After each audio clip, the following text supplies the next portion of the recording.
শ্রী হনুমানজির জন্ম হয়েছিল অঞ্জনা ও কেশালির ঘরে। অঞ্জনা ছিলেন এক অপ্সরা, যিনি একবার সাপে মর্তে জন্ম নেন। তার তপস্যায় তুষ্ট হয়ে মহাদেব শিব তার অংশ বিশেষ থেকে হনুমানজির আবির্ভাব ঘটানো। তাই হনুমানজিকে শিবের অবতার ও রুদ্রাংশ বলা হয়।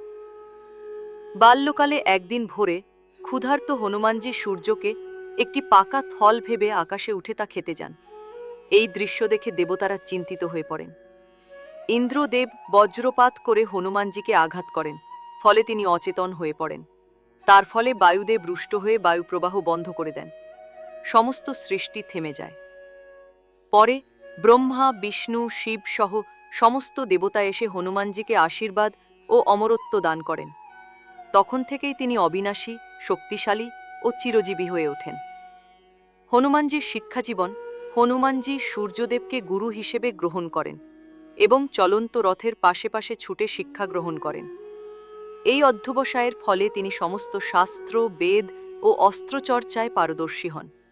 তিনি ছিলেন অত্যন্ত বুদ্ধিমান, কৌশলী এবং সাহসী। রামভক্ত হনুমান: শ্রী হনুমানজির জীবনের সবচেয়ে গৌরবময় অধ্যায় শুরু হয় যখন তিনি শ্রীরামের সেবক ও ভক্ত হন।